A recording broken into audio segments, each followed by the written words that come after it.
ini dibawakan khas kepada Anda oleh Unit Sains dan Matematik, Sektor Pembelajaran Pejabat Pendidikan Daerah Tuaran. Sebuah inisiatif anjuran bersama dengan Kementerian Sains, Teknologi dan Inovasi Sabah, juga kolaboratif pintar dengan IPG Campus Camp Tuaran Sabah. Tumpukan perhatian Anda. Siaran langsung akan bermula sebentar lagi. Link sijil akan diberikan di ujung siaran ini. Pastikan diisi dalam tempo yang ditetapkan. Terima kasih.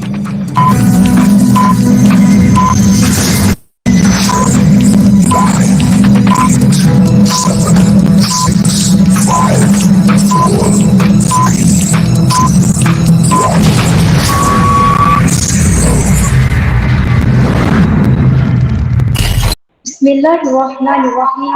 Assalamualaikum warahmatullahi wabarakatuh. Salam sejahtera dan selamat petang. Saya ucapkan kepada semua peserta, guru-guru dan seluruh warga maya yang berada di dalam Google Meet pada petang yang indah ini. Selamat datang saya ucapkan ke program STEM Vista 2022 Anjuran Pejabat Pendidikan Daerah Tuaran dengan kerjasama Kementerian Sains, Teknologi dan Inovasi Sabah dengan kolaboratif Institut Pendidikan Guru Kampus Ken Tuaran Sabah dengan berteraskan slogan Sederap Menerajui Perubahan. Saya, Siti Marina binti Bujad, selaku moderator pada petang ini. Saya akan menemani hadirin semua sepanjang slot 6 kita pada hari ini yang bertajuk Experimentation. Bagi memulakan program, baiklah terlebih dahulu untuk kita mulakan dengan bacaan doa bagi memberkati program pada hari ini. Oleh itu, majlis menjemput Ustaz alias Haji Idris untuk membacakan doa. Majlis mempersilakan. Bismillahirrahmanirrahim. Alhamdulillahirabbil alamin. Wassalatu wassalamu ala sayyidina Muhammad wa ala alihi wa sahbihi ajma'in. Segala puji dan puja hanya untuk Tuhan sekalian alam. Selawat dan salam atas junjungan besar Nabi Muhammad sallallahu alaihi wasallam, ahli keluarga dan para sahabatnya. Ya Allah, ya Tuhan kami, Tuhan yang menguasai langit dan bumi, hanya padamu kami panjangkan kesyukuran atas segala rahmat dan berkah-Mu ke atas kami. Ya Allah, ya Hayyu, ya Qayyum, kami memohon inayah dan taufik-Mu. Kurniakanlah kesejahteraan dan kebahagiaan serta kesehatan jasmani dan rohani. Bukakanlah hati-hati kami, lapangkanlah dada kami untuk menerima ilmu pengetahuan serta bimbingan dalam melaksanakan tanggungjawab kami. Ya Allah, ya Rahman, ya Rahim, kami memohon dengan kudrat dan iradah-Mu, kurniakanlah kekuatan dan ketabahan dalam menjalankan tanggungjawab kami, dan anugerahilah kejayaan dan kecemerlangan kepada kami dalam semua bidang yang kami ceburi. Allahumma ja'al jam'ana hadza jam'an marhuma wa tafarruqna min ba'dihi tafarruqan ma'suma wa la taj'alillahumma fina wa la ma'ana wa la man yasbahuna shaqiyan wa la matrudan wa la mahruman. Rabbana atina fid dunya hasanah wa fil akhirati hasanah wa qina azaban nar. Wa sallallahu ala sayyidina Muhammad wa ala alihi wa sahbihi wa barik wa sallim walhamdulillahi rabbil alamin.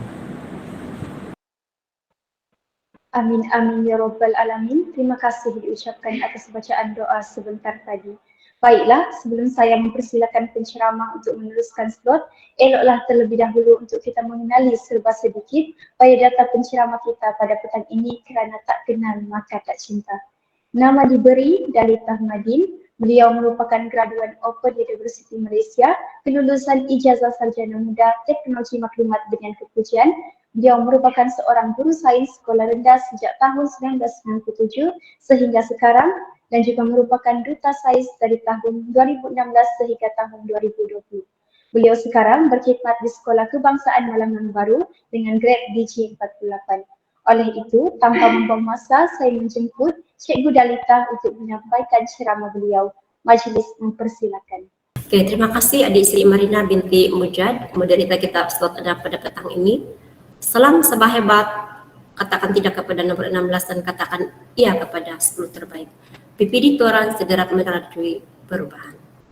Selamat petang dan salam sejahtera seucapan kepada yang usaha Konsilvium Meeting Pakoi Pegawai SSC Plus selaku pengerusi STEM Pesta 2022. Yang dihormati Encik Bazlin Madlasim, pegawai SSC Plus, itu timbalan kursi 1, Wan Abin Mansikul, pegawai SSC Plus, timbalan kursi 2, dan pegawai-pegawai dari PPD Tora, guru-guru para peserta yang sedang mengikuti perkongsian ABSD petang ini. Terima kasih karena studi meluangkan masa bersama kami pada petang ini. Baiklah, untuk tidak membuang masa, kita teruskan ke slot 6, yaitu menjalankan eksperimen. Oke, baik. Tajuk kita pada slot ini adalah menjalankan eksperimen. Baik, diharap di akhir sesi ini para peserta seharusnya dapat mengenal pasti dan menghayati peringkat-peringkat yang terlibat dalam penelitian saintifik. Oke, sebelum kita teruskan, saya ingin berinteraksi dengan para peserta semua, rekan-rekan. Oke, apakah yang Anda paham tentang mengeksperimen? Oke, di sini saya minta respon dari rekan-rekan yang sedang mengikuti slot 6 ini. Boleh respon sama ada di ruang chat ataupun di secara voice. Apakah yang Anda paham tentang mengeksperimen? Oke, dari Cikgu Ong Chun Kiat, aktiviti menjalankan eksperimen. Oke, ada lagi respon? Dari rekan-rekan guru? Apakah yang Anda paham tentang mengeksperimen? Kita tunggu hingga 3 respon begitu baru kita teruskan. Oke, dari Siti Marina binti Mujad, merancang dan menjalankan penyiasatan untuk menguji sesuatu hipotesis, mengumpulkan data, mentafsir data sehingga mendapat rumusan daripada penyiasatan itu. Iya. Oke, nah, ada lagi respon daripada ini, asalnya daripada Siti.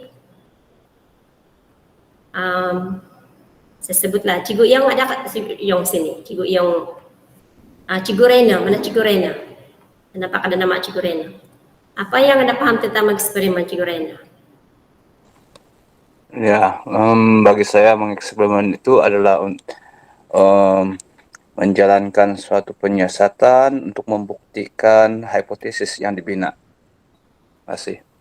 Iya, oke, terima kasih dengan respon.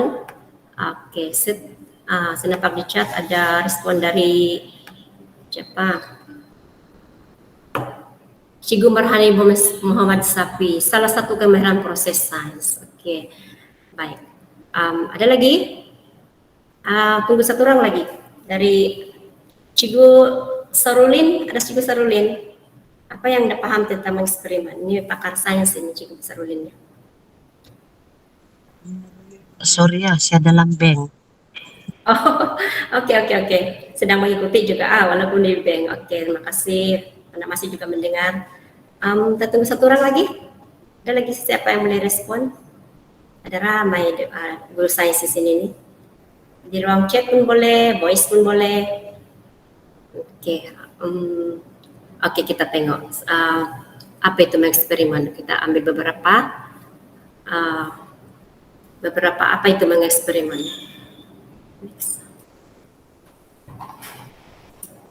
Oke, saya pasti guru-guru semua atau apa itu mengeksperimen, tapi segan mau tuliskan, segan mau cakap. Oke, selain daripada mengeksperimen, berapa kerap murid diberi peluang untuk menjalankan eksperimen dalam kelas atau makmal sains? Adakah hari-hari atau 2 kali 1 minggu? Berapa kerap? Ada respon? Masih diving kan nih? Saya sebutlah nama di sini ya, Cikgu Maisim ada. Berapa kali bawa murid ke makmal sains atau menjalani eksperimen dalam kelas?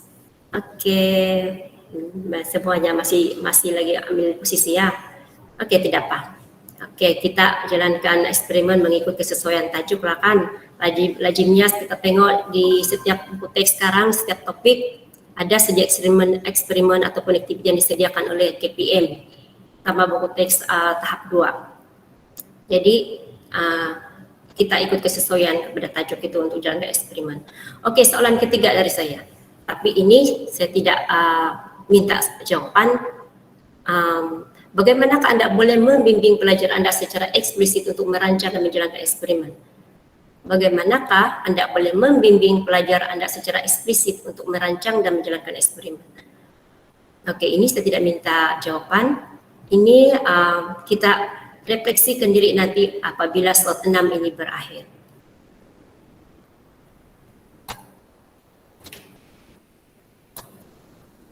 Oke, kita tengok apa itu mengeksperimen. Nah, oke, mengeksperimen ialah salah satunya ialah keras penyesatan diberi darjah sains, dan sesuai digunakan dalam mana-mana aras inquiry. Selain daripada itu, aktiviti eksperimen juga menjalankan eksperimen dapat digunakan dalam keempat-empat aras inquiry mengikut tahap penguasaan saintifik murid. Kalau aras inquiry ABSD, kalau tidak silap saya, ada inquiry berstruktur, terbuka, begitu. Kayak mungkin rekan saya yang seterusnya akan memberi info apa itu aras-aras inquiry. Seterusnya, melalui keadaan eksperimen ini, murid berpeluang untuk berpikir dan memahami fenomena yang berlaku di sekeliling mereka. Dan mereka juga eksperimen ini juga memberi peluang kepada murid untuk menemui ide dan pengetahuan baru secara sendiri. Oke, kita tengok 8 langkah penyelesaian saintifik di sini. Oke, yang pertama mengenal pasti masalah, membuat hipotesis, merancang eksperimen, menjalankan eksperimen, mengumpul data, menganalisis dan mentafsir, membuat kesimpulan, menulis laporan. Oke, ada 8 langkah di sini. Oke, langkah pertama, kita kenal pasti masalah, yaitu kita mulakan penyelesaian dengan memahami apakah masalah sebenarnya yang kita hadapi. Kemudian langkah ini juga akan membantu kita untuk menentukan tujuan uji kaji ataupun eksperimen yang bakal kita laksanakan. Kemudian langkah seterusnya membuat hipotesis. Oke, setelah memahami apa permasalahan dan juga tujuan kita buat eksperimen, maka kita perlu untuk membuat hipotesis yang boleh membimbing kita dalam mencari penyelesaian. Oke, sebenarnya hipotesis ini bukanlah pendapat yang sudah benar-benar betul, walaupun dirasakan betul, tapi boleh digunakan sebagai alasan bagi permasalahan kita tadi. Oke, langkah ketiga, merancang eksperimen. Kita perlu merancang sebuah eksperimen, maka kita kena pikirkan radas dan bahan yang digunakan, serta pembok leba yang berkaitan.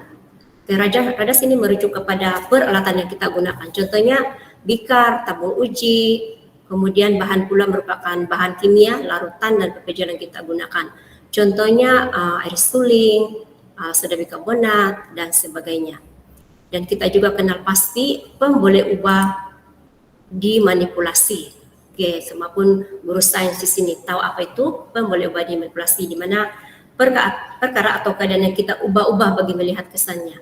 Kemudian pemboleh ubah bergerak balas pula perkara atau keadaan yang berubah akibat daripada perubahan yang kita lakukan pada pemboleh ubah dimanipulasi tadi.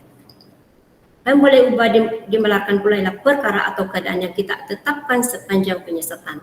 Oke, pasti semua pun tahu apa itu pemboleh ubah. Oke, yang keempat, menjalankan eksperimen. Oke, seterusnya kita bolehlah menjalankan eksperimen mengikut seperti yang dirancangkan. Kemudian prosedur yang telah kita tetapkan perlu diikuti dengan cermat dan betul susunannya bagi mendapatkan hasil yang betul. Dan seterusnya langkah kelima, mengumpul data. Oleh karena kita menjalankan eksperimen yang melibatkan perubahan keadaan, contohnya suhu dan massa, maka adalah perlu untuk kita merekodkan semua data yang diperolehi daripada eksperimen tersebut. Okay. Data itu boleh kita rekodkan dalam bentuk jadwal ataupun biasanya dalam jadwal. Kemudian langkah keenam, menganalisis dan mentafsir. Data yang dikumpul tadi kemudian dianalisis dan juga ditafsir. Oke. Apakah hubungan pemboleh ubah dimanipulasi dengan pemboleh ubah bergerak balas? Oke, ada contoh di sini. Semakin meningkat jumlah baterai, maka semakin cerah kecerahan mentol. Oke, itu contoh dia. Oke, seterusnya langkah 7 yaitu membuat kesimpulan. Setelah hipotesis diuji dengan menjalankan eksperimen, tibalah masa untuk membuat kesimpulan. Kemudian kesimpulan dinyatakan sama ada menerima ataupun menolak hipotesis. Dan yang terakhir ialah membuat laporan. Oke. Kita boleh share, membolehkan hasil eksperimen kita itu memberi manfaat kepada orang lain, maka kita tulis laporan itu supaya kita boleh kongsi dengan orang lain ataupun rekan. Okay, next. Kita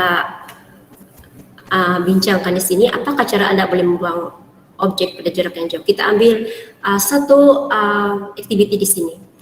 Baik, untuk makluman rekan-rekan semua, para peserta, sepatutnya bukan sepatutnya lah, jika mengizinkan pada masa akan datang, kita adakan bersemuka, sebab slot 6 inilah sangat sesuai jika kita lakukan secara bersemuka.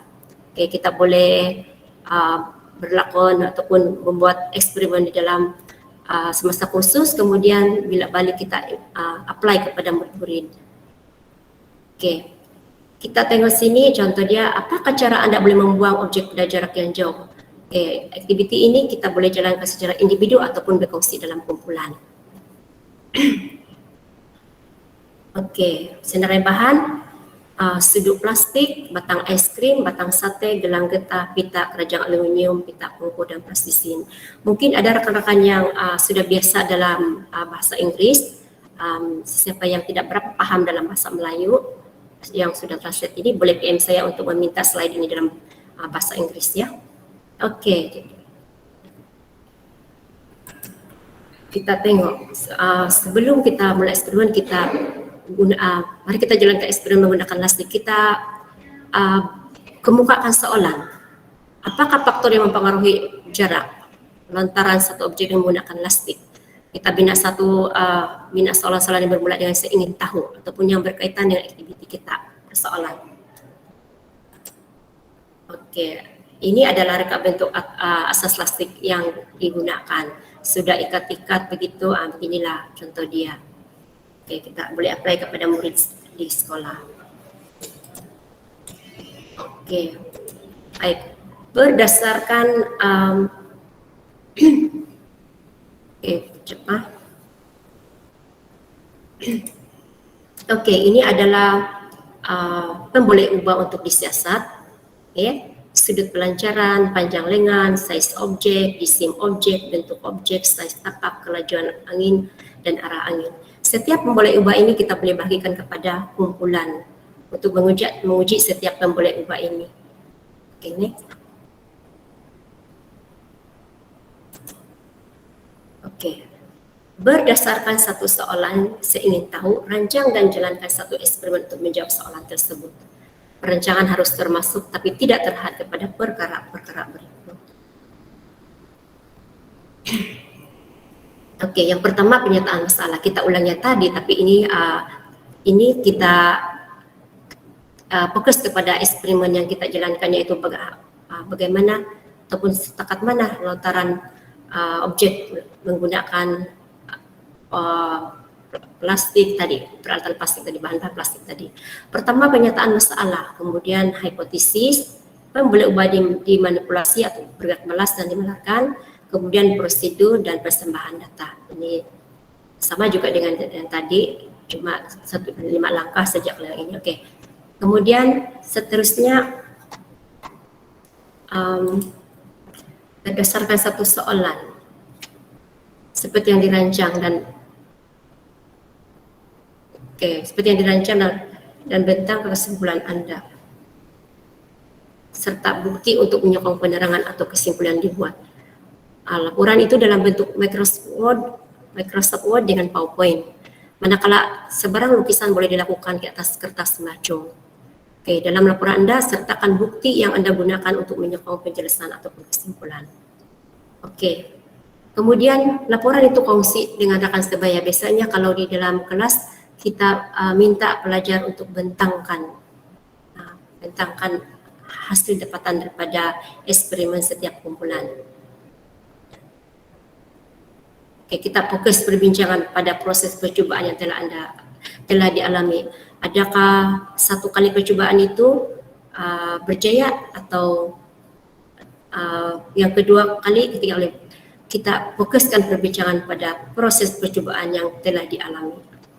Bincangkan strategi atau alatan yang boleh Anda gunakan untuk menggalakkan dan memimpin pelajar Anda secara eksplisit merancang dan menjalankan penyiasatan eksperimen. Okey, ini mirip kepada jawapan soalan yang ketiga tadi, iaitu yang mula-mula saya kongsikan perkongsian. Okey, kita tengok. Kita lihat di sini contoh alat yang boleh kita gunakan untuk ataupun apa framework yang boleh kita gunakan untuk penyiasatan sains ini. Okey, kita boleh brainstorming, kemukakan berbagai soalan, minta daripada murid. Next. Kita tengok chapter pertama. Okay, ini adalah contoh framework yang mula-mula tadi dihuraikan secara lisan saja. Jadi ini adalah contoh BBM ataupun framework yang boleh kita carry out the science investigation. Okay, ini boleh juga kita buat dalam science notebook yang di-share oleh rekan saya, Puan Alice. Okay, yang cerita pertama. Kita buat style brainstorming, iaitu kita minta pelbagai pendapat daripada murid. Okay. Apa yang boleh kita ubah dan apa yang boleh kita ukur. Kemudian cerita kedua, kita pilih boleh ubah. Apa yang boleh berubah, apa yang boleh diukur, dan apa yang boleh ubah dimelarkan, yang sama saja sepanjang penyiasatan yang ditetapkan. Okay, yang ketiga, kita kemukakan soalan. Apabila ia berubah, maka apa yang berlaku? Okay, yang ketiga. Kemudian yang keempat, kita buat hipotesis. Ini dijawab oleh murid nanti. Bila adanya chart ini ataupun borang ini, murid akan mudah untuk memasukkan apa dapatan mereka sepanjang dalam eksperimen itu. Okey. Bila dan kenapa? This is because. Okay. Kalau dalam UPSR, bila kita menjawab ataupun menjawab hipotesis, kita famous dengan permulaan perkataan yang semakin begini maka semakin begini. Begitu. Jadi ambillah contoh air panas dengan masa untuk melarut kuantiti garam. Semakin meningkat suhu maka semakin singkat masa untuk garam mencair ataupun melarut. Jadi itu contoh dia kalau dalam bahasa Melayu ataupun yang peringkat UPSR ataupun tahun 6. Okey, next. Okey, yang kelima, kita plan ataupun rancang. Kita senaraikan apa bahan ataupun radas dalam pemborang ini. Kemudian kita tulis step by step penyiasatan itu. Kemudian yang keenam, kita alihkan dia kepada jadual, apa yang berubah dan apa yang diukur, apa boleh ubah dia. Kemudian yang tujuh, kita tukar kepada bentuk graf. Semua yang guru-guru sains ini memang sudah teror. Kalau kita diberi graf, kita tahu di mana sudah pemboleh ubah digerak balas dan di mana pemboleh ubah dimanipulasi. Okey, biasanya kalau graf yang di atas itu pemboleh ubah bergerak balas dan yang di bawah itu adalah pemboleh ubah dimanipulasi. Dan kita boleh minta murid biasakan buat begini. Kemudian kita yang ke-8, kita tulis pula kesimpulan. When, kalau UPSR, jikalau begini maka begini.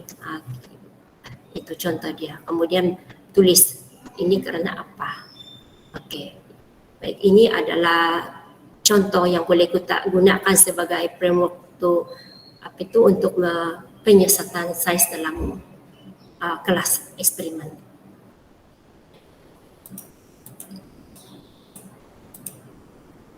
Okey, seterusnya kita bincangkan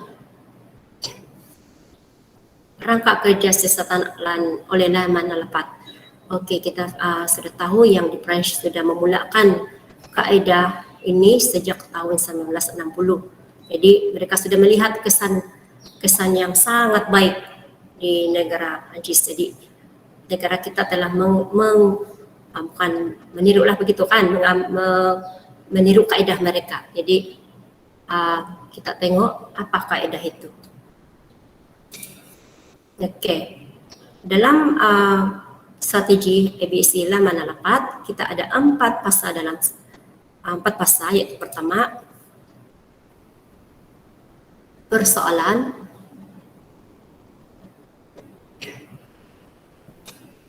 yang kedua hipotesis, yang ketiga penyiasatan, yang keempat komunikasi. Okey, ini adalah 4 fasa dalam strategi ABSD Laman Alapat.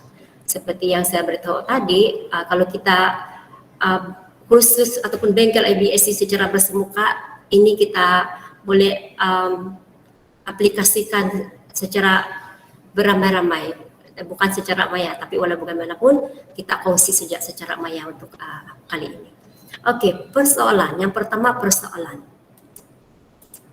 Okey, persoalan ini kita mulakan kelas dengan peristiwa yang boleh menggalakkan murid bertanya sehingga murid mampu memberi soalan. Okey, kemudian daripada semangat ingin tahu itu, guru boleh memanipulasi murid untuk berfikir dan mencari penyelesaian kepada persoalan tadi.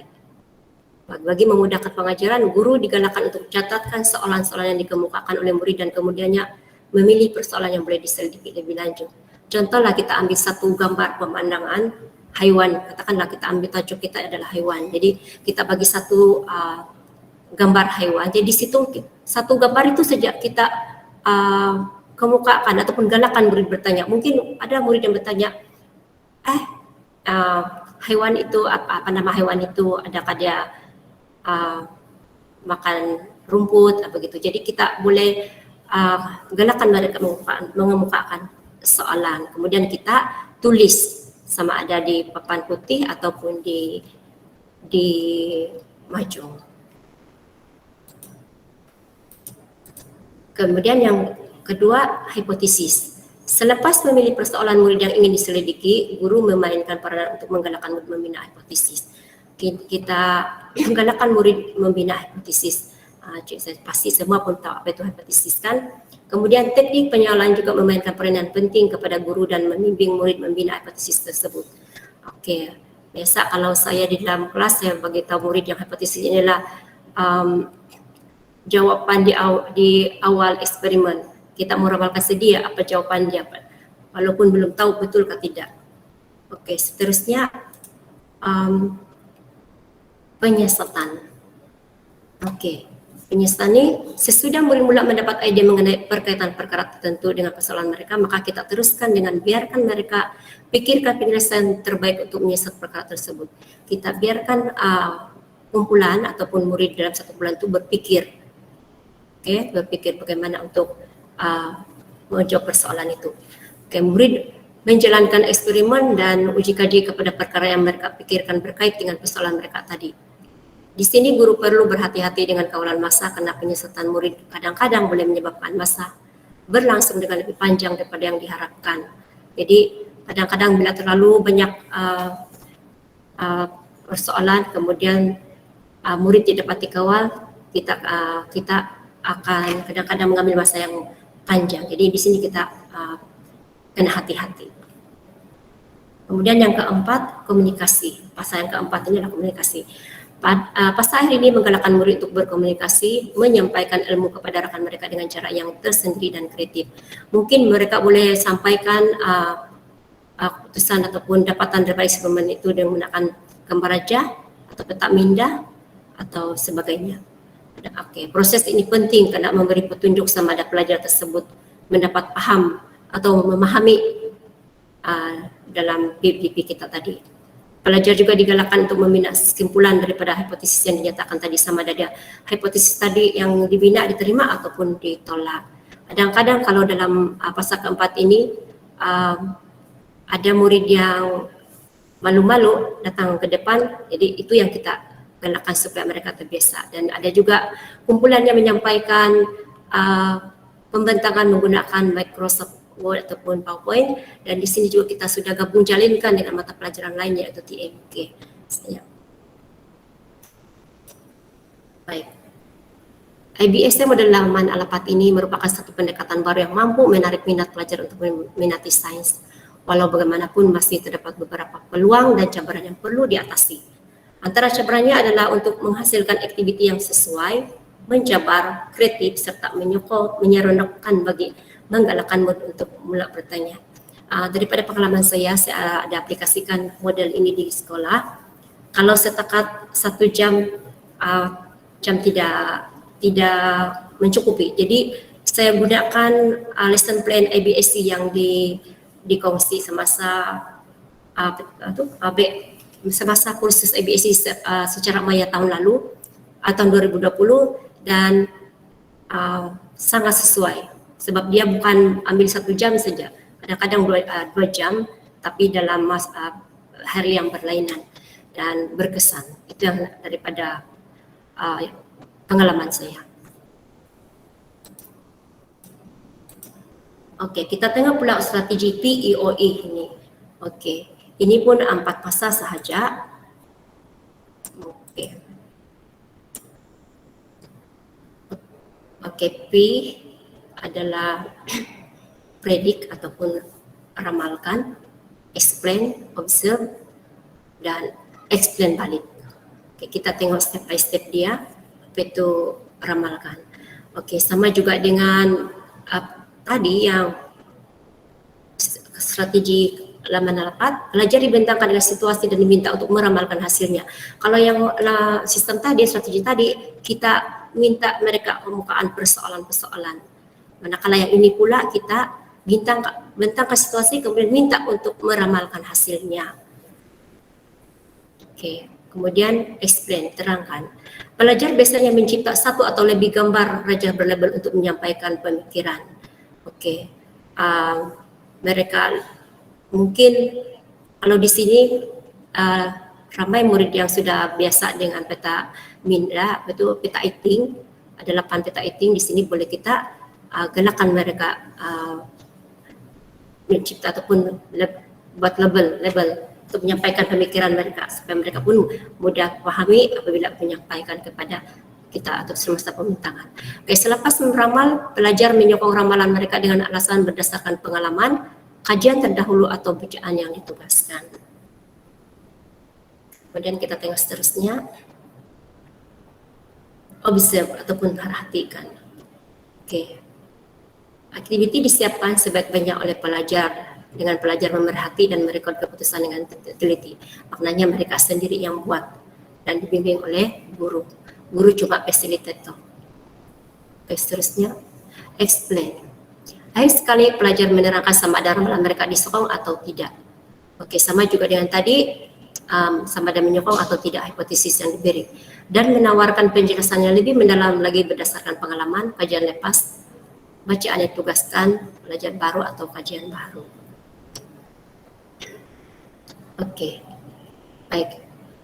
Bagaimanakah data boleh digunakan untuk menyokong kesimpulan? Okey, bagaimana data boleh digunakan untuk menyokong kesimpulan?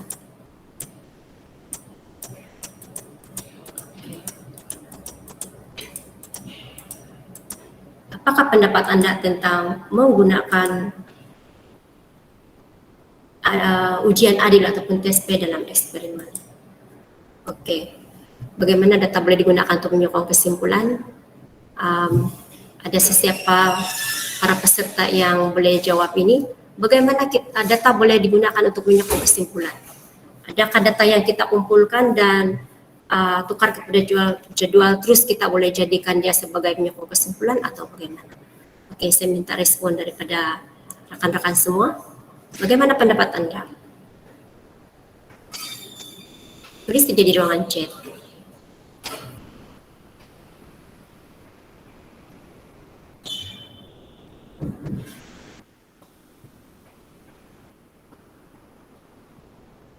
Okey, saya sebutlah ya, boleh. Cikgu Dayang Rohani. Bagaimanakah data boleh digunakan untuk menyokong kesimpulan? Boleh Cikgu Rohani boleh bagi pendapat? Cikgu Maisi, balik-balik ini Jaya saya kenal nih. Adakah data yang dikumpulkan itu terus kita boleh jadikan dia menyokong kesimpulan atau macam mana? Oke, kenapa? Mungkin belum tahu jawaban tetapi tidak mau responkan. Oke, baik. Data menta ini sebenarnya kita tidak boleh terus gunakan sebagai penyokong kesimpulan ataupun penerangan atau kesimpulan. Kita tidak boleh terus ambilnya sebagai bukti. Oke, data menta hanya mempunyai sedikit makna. Oke, data mesti disusun dan ditafsirkan melalui penjadwalan, grafik atau analisis statistik. Kemudian analisis boleh membawa maksud data dan kaitannya. Oke. Kemudian supaya boleh dijadikan bukti. Selagi dia tidak dibuktikan, dia tidak boleh digunakan untuk menyokong penerangan ataupun kesimpulan. Oke. Apakah pendapat Anda tentang penggunaan ujian adil ataupun tes P dalam eksperimen ini?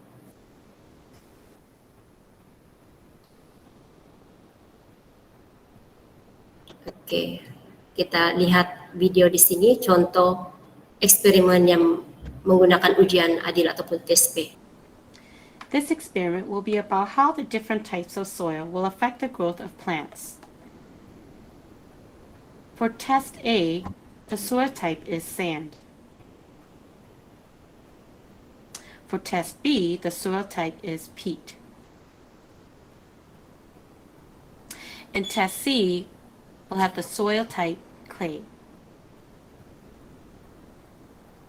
Again, this experiment tests which soil type is best suited for growing plants. If all plants receive the same amount of light, heat, and water, then the soil is the only variable. So this is a fair test. Notice that test B has no light, and again, it still has the soil type peat. Notice how test A and C both have light. Comparing both test A and C to test B, this is not a fair test. Now the experiment has two variables, soil and light, so this is not a fair test. Oke, semua kita sudah melihat video tadi itu. Kita melihat mana satu yang fair test dengan ujian yang adil dengan yang tidak adil. Itu berlainan pembeli ubah yang digunakan. Oke. Itu sahaja perkongsian saya pada petang ini. Seperti yang saya beritahu tadi di awal perkongsian untuk slot 6 ini lebih berkesan jika kita gunakan ataupun kita buat secara bersemuka, di mana kita boleh membuat eksperimen itu dan kita aplikasikan di dalam kelas masing-masing bila balik ke sekolah masing-masing.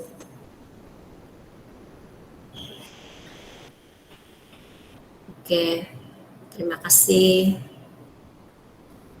Demikianlah sesi perkongsian bagi slot 6 STEM Pista 2022 iaitu Experimentation oleh Cikgu Dalita sebentar tadi. Terima kasih saya ucapkan atas perkongsian yang sangat baik dan padat. Justru kita akan terus beralih ke sesi soal jawab. Sekiranya para peserta mempunyai soalan, peserta boleh menaik soalan tersebut di ruangan in-call message. Sementara kita menunggu soalan daripada para peserta, saya sendiri akan mengajukan soalan kepada penceramah kita pada hari ini yang berbunyi, adakah perancangan yang tidak teliti akan mempengaruhi keputusan yang akan didapat pada akhir eksperimen? Mohon pandangan penceramah. Oke, seperti yang saya di awal perkongsian tadi, perancangan ataupun eksperimen kita mesti kita rancang terlebih dahulu supaya hasil yang kita dapat sesuai dengan kehendak kita. Baik. Contohnya, kita rancang satu eksperimen menggunakan larutan garam dengan air panas. Kalau kita tidak buat langkah demi langkah dengan terperinci. Contohnya kita ambil saja sukatan garam, contohnya tidak konsisten, katakan 1 sudu, kemudian terus kepada 10 sudu. Jadi keputusannya memang tidak relevan.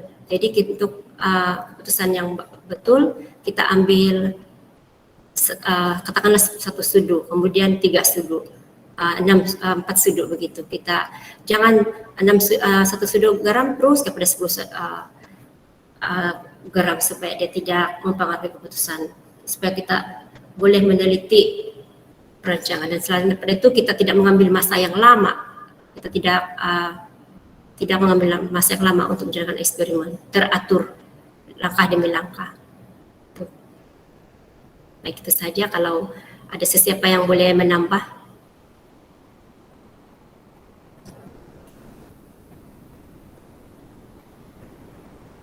Oke, baik. Terima kasih. Terima kasih atas jawaban yang diberikan. Oke, sekiranya para hadirin masih mempunyai soalan, boleh kemukakan sama ada melalui voice ataupun ruangan in-call message. Sekiranya tiada, sekian sahaja sesi soal jawab sebentar tadi. Justru majlis akan diteruskan dengan gimik penyerahan sijil. Oleh itu, mari kita saksikan bersama-sama.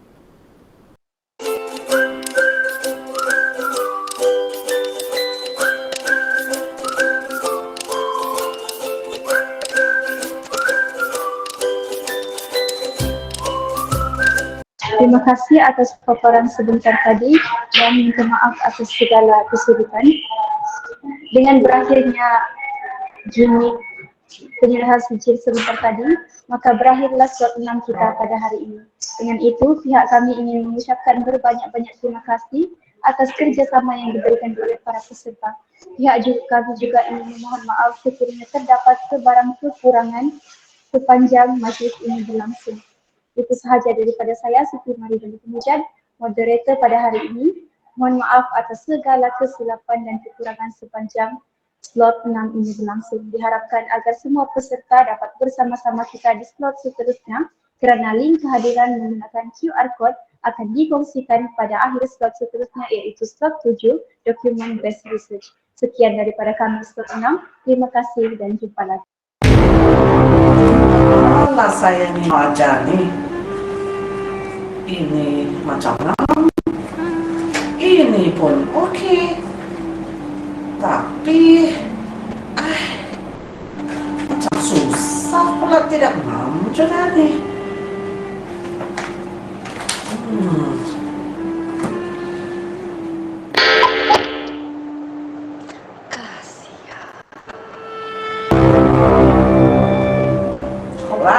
Tenang kawan, semua benda ada penyelesaiannya.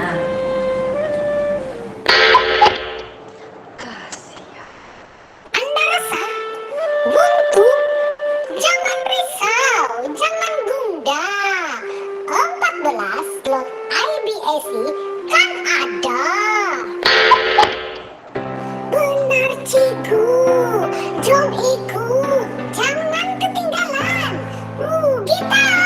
Wow, jom satu lagi. Kamu mau tahu apa itu sains? Anda perlukan ini, My Science Notebooks.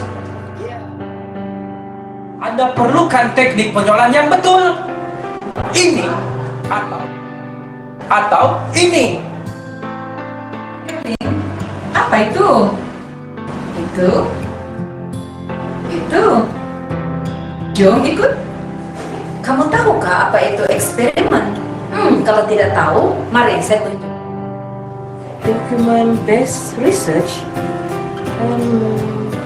Nak tahu? Jom ikut. 17 Mei 2022. Project interdisiplin? Ish, macam tak pernah dengar pun. Apa ya? Jom. Nak tahu?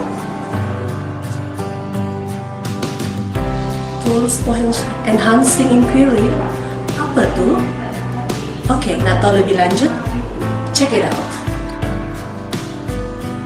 Anda nak tahu tentang pentaksiran dalam IBSE? Jom ikut saya. Teknik penyoalan guru. Apa benda tu? Jom. Video analisis. Kami sedang buat. Anda bila lagi? Jom. Kamu mau tahu tentang lesson planning? Pak, jom. Jangan kasih lama. Barang sumber IBSE.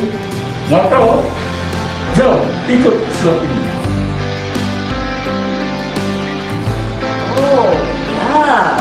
Banyak pula slot-slot yang menarik ini. Apa lagi susah hati?